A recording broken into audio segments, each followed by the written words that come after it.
Macron administration that we can actually begin to talk of Macronism. Give us a second chance.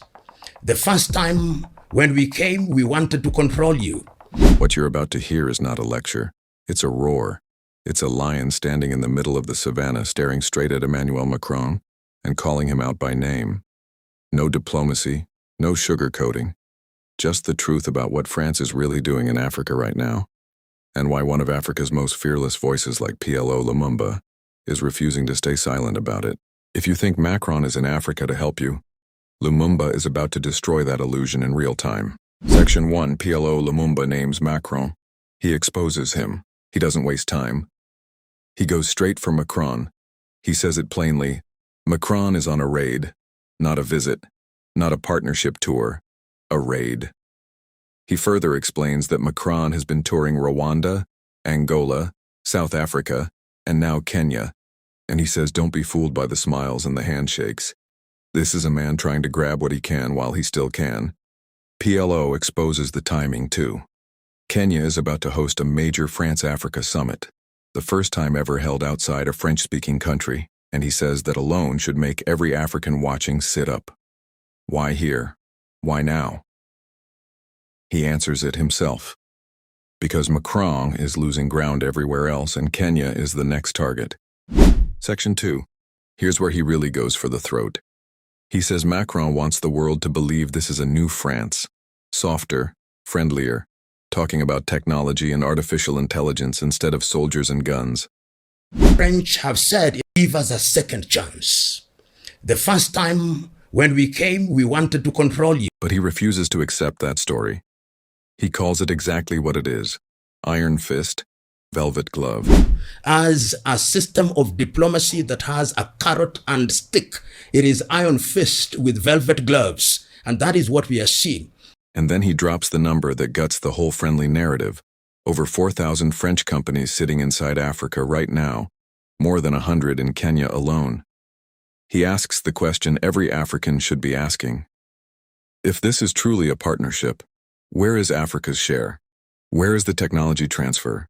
Where are the profits going? He even points out that while Macron is talking softly about AI and innovation in public, France has quietly locked in a military agreement with Kenya behind the scenes. So while the cameras show partnership, the paperwork shows control. This time our diplomacy is a little softer. We want to engage with you in technology, in the arena of artificial intelligence. But the question is it soft?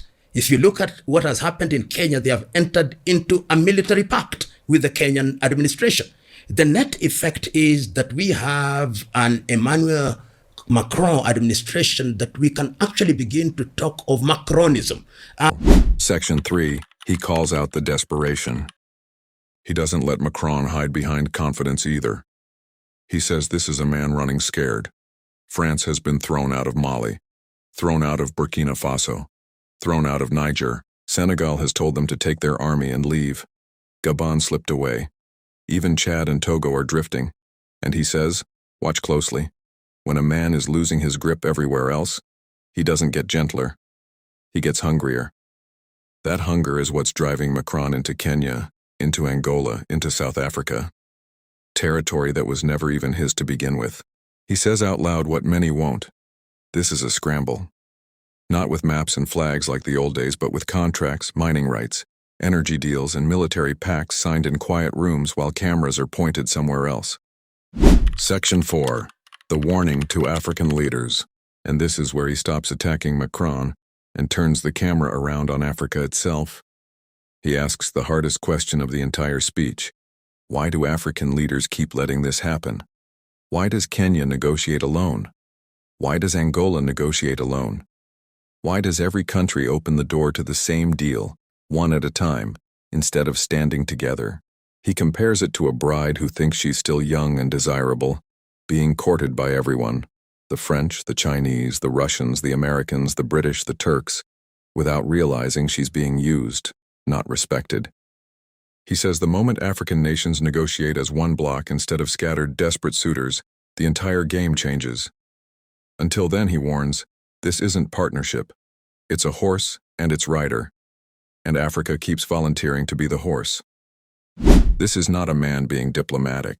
This is a man roaring at Macron and at every African leader too comfortable to notice they're being played. And that's exactly why this speech is dangerous to the people it exposes. Because the truth usually is, if this woke you up even a little, don't just scroll past it. Share it. Because silence is exactly what benefits people like Macron. Subscribe, and I'll keep breaking these moments down for you.